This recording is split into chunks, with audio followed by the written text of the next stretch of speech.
Kitab Yakobus pasal 1 ayat 2, 3, dan 4. Mari bangkit berdiri, kita baca bersama-sama. Perikopnya iman dan hikmat.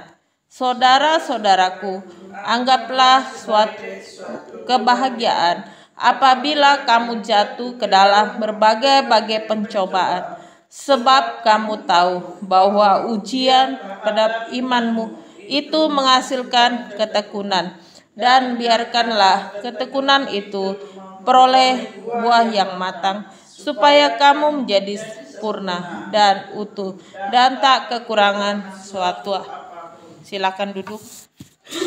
Terpujilah nama Tuhan. Pagi hari ini firman Tuhan memberikan kekuatan pada kita bahwa ujian yang kita alami ketika kita jatuh ke dalam berbagai-bagai masalah, persoalan hidup kita, sebenarnya itu adalah bentuk ujian terhadap iman kita, bagaimana kita mau belajar tekun dalam mengiring Tuhan. Di dalam hidup ini kita bisa saja jatuh bangun, tetapi ingatlah, kembalilah kepada Tuhan yang memiliki hidup kita. Jadi persoalan kita, di balik kita berusaha, kita juga harus berdoa dan mengucap syukur, karena Tuhan itu sangat baik kepada kita. Karena firman Tuhan katakan bahwa di balik ketekunan itu maka ada buah, ada hasil yang Tuhan mau kerjakan, dan itu rencana Tuhan yang paling sempurna di dalam hidup kita. Jadi mengucap syukur di balik masalah yang kita hadapi, dan saya percaya bahwa semakin besar pelayanan ini, banyak persoalan, maka saya tahu benar bahwa Tuhan punya rencana di balik itu semua, agar kita jemaat Panji Keselamatan, domba kesayangan Tuhan, menjadi domba yang betul-betul mengasihi Tuhan. Domba yang betul-betul mengandalkan Tuhan, yang betul-betul percaya. Karena di akhir zaman ini sulit sekali menemukan orang yang sungguh-sungguh percaya kepada Tuhan. Banyak yang percaya pada Tuhan hanya karena mau dapat kesembuhan, hanya karena mau dapat mujizat, mau dapat berkat. Banyak orang percaya Tuhan hari-hari ini hanya karena supaya doanya dijawab. Tetapi ingatlah bahwa tidak semua doa kita Tuhan jawab sesuai waktu yang kita pikirkan. Tetapi waktu Tuhan itu terbaik di dalam kehidupan kita. Jadi saya mengucap syukur dan percaya firman Tuhan ini memberi kekuatan kepada saya pagi hari ini. Di balik saya melakukan segala sesuatu, saya tetap harus mengingat bahwa pencobaan-pencobaan yang saya alami ini adalah yang menyempurnakan hidup saya, agar saya menjadi orang yang sungguh-sungguh mengasihi Tuhan. Hidup yang mengandalkan Tuhan, hidup yang percaya, yakin dengan sungguh dan penuh, sehingga tidak goyah menghadapi persoalan yang kita alami, maupun di pelayanan gereja, maupun di dalam sehari-hari, karena persoalan itu selalu ada.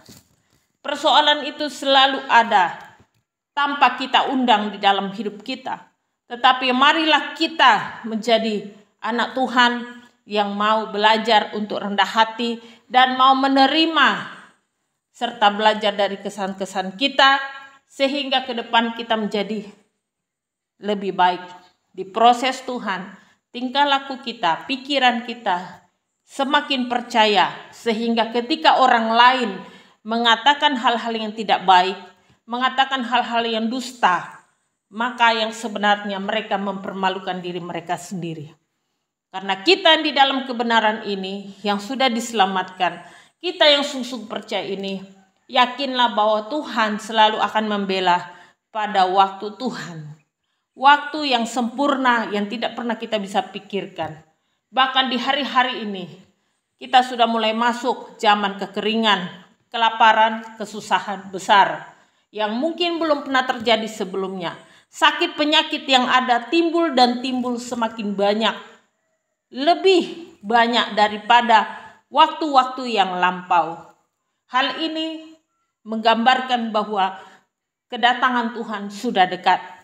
Peperangan yang terjadi merupakan tanda-tanda bagi kita untuk kita melihat dunia ini bahwa dunia ini bukan dalam kondisi yang aman dan nyaman. Tetapi dunia ini dalam kondisi yang harus berjaga-jaga karena kita tidak tahu kapan waktu Tuhan itu datang. Tetapi bagi kita yang sudah setiap hari berjaga-jaga di dalam doa, dalam pujian maupun firman Tuhan, maka Roh Allah akan bekerja dan akan banyak inspirasi dalam hidup kita yang bisa kita pakai.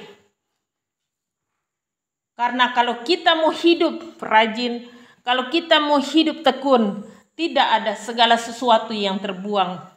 Tetapi semuanya bisa dimanfaatkan menjadi satu ucapan syukur, satu berkat bagi kita.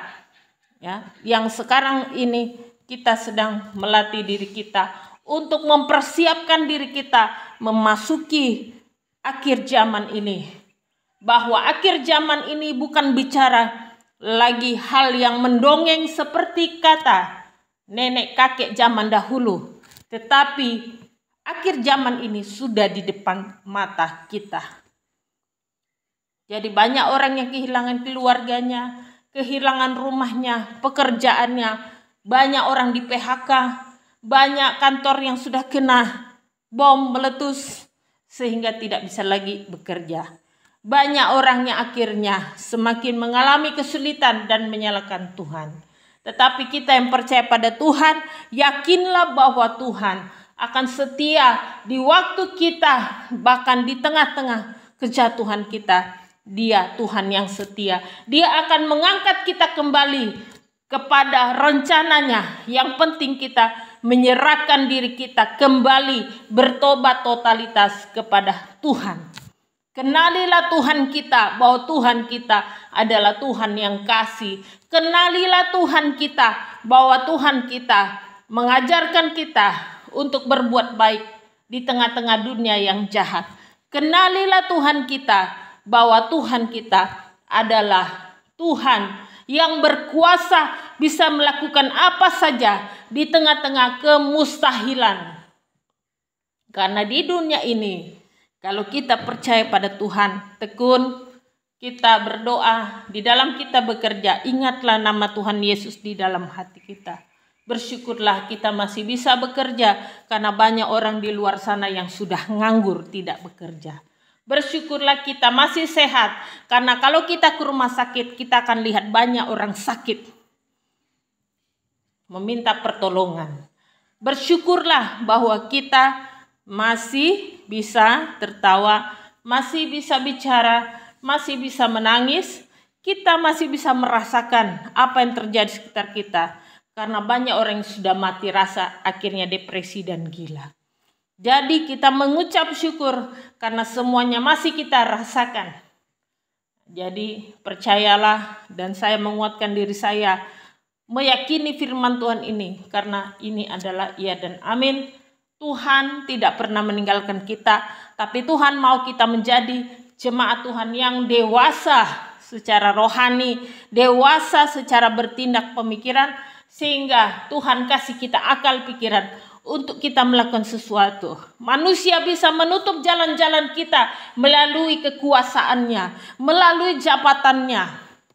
Tetapi kalau Tuhan sudah berfirman dari atas surga, tidak ada satu orang yang dapat menutup jalan itu. Saya percaya itu, makanya saya bilang saya percaya dan saya lakukan. Sekalipun dalam kedagingan rasanya seperti dicubit itu sakit, rasanya dicambuk itu sakit, dipukul itu sakit, disakiti itu sakit, dihianati itu sakit. Tetapi saya tetap percaya bahwa Tuhan Yesus itu sudah memberi jalan keluar dari setiap persoalan yang kita alami, sehingga pelayanan kita terus melangkah satu demi satu. Orang lain banyak cara untuk mematikan pelayanan kita, menghadang pelayanan kita, tetapi kalau Tuhan dari surga sudah berfirman, maka tidak ada satu orang pun yang dapat mengunci berkat-berkat panji keselamatan dan domba-dombanya. Karena apa? Tuhan yang memelihara setiap kehidupan kita. Disinilah kita belajar selalu untuk belajar mengasihi Tuhan. Dan kita terus bersyukur dan kita percaya. Jadi bersukacita melakukan sesuatu yang terbaik untuk pelayanan.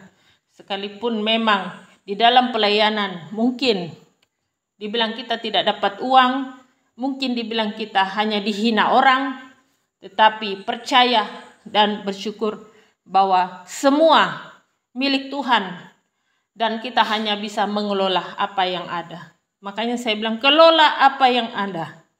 Saya bilang harga pupuk mahal, sekarang kita belajar. Kita buat pupuk sendiri dari bahan-bahan yang alami. Kita buat pupuk sendiri, kita berdoa supaya jadi berkat dan kita aplikasikan di lapangan. Jadi kita tidak hanya berteori tapi kita lakukan. Baru nanti Tuhan akan bertindak, akan memberkati dengan waktunya panas dan hujan. Tuhan akan memberkati waktunya pagi, siang sampai malam hari. Karena melihat ketekunan kita dan terus kita berdoa mengandalkan Tuhan. Dan saya percaya, saya bersyukur.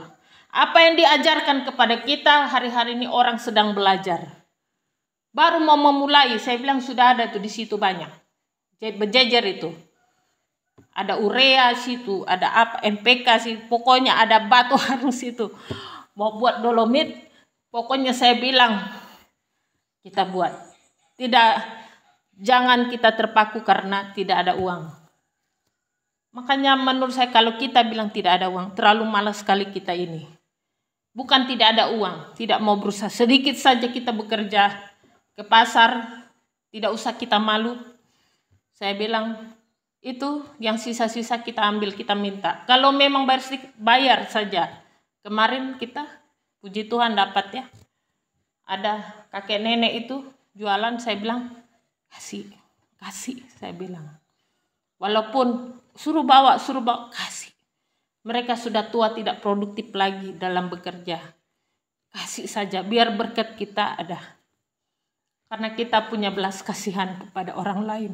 Tidak seberapa mungkin yang kita berikan. Tetapi waktu kita memberikan dengan ucapan syukur, hati yang tulus, wah rasa senang orang itu menerimanya. Mungkin bisa meneteskan air mata. Tapi tidak seberapa. Tapi saya percaya itu akan ada maknanya. Akan diingat. Itulah kasih Tuhan. Kalau mau melihat Tuhan Yesus, lihatlah dari perbuatan kita, kebaikan kita. Bagaimana Tuhan Yesus mengasihi manusia, bagaimana kita mau melakukan terbaik. Jadi saya bersyukur bahwa Tuhan sudah ajarkan kita dan hari-hari ini sedang diikuti oleh banyak orang melalui program-program yang ada. Tapi saya tahu Tuhan sedang bekerja, mau kita di akhir zaman ini, di tengah kesusahan, Tuhan tetap kasih kita napas kehidupan, kasih kita makan. Walaupun secara manusia berat untuk hidup, rasanya hidup lama itu berat. Tetapi percayakan pada Tuhan. Jadi terus semangat pelayanan kita, semangat dalam bekerja, semangat kita memuji Tuhan. Dimanapun kita berada, ingatlah satu hal. Bahwa Tuhan punya rencana yang indah.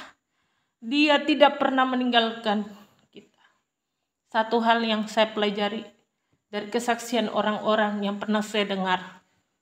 Bahwa kalau orang berbuat hal yang buruk, tidak baik, sebenarnya bukan masalah agama, karena agama mengajarkan kebaikan. Tetapi manusianya yang memang bobrok hatinya. Manusianya yang sudah pahit hatinya. Manusia sudah terluka, membuat manusia melukai orang lain. Jadi jangan bilang itu karena agamanya, bukan. Karena hatinya sudah terluka, sudah capek. Hatinya sudah rusak, pikirannya rusak. Merusak orang lain. Disitulah kita belajar. Jangan sedikit-sedikit menyalahkan Tuhan. Tapi salahi dirimu sendiri. Apa yang sudah kau lakukan sehingga hal ini terjadi. Tabur tuai itu ada. Terjadi.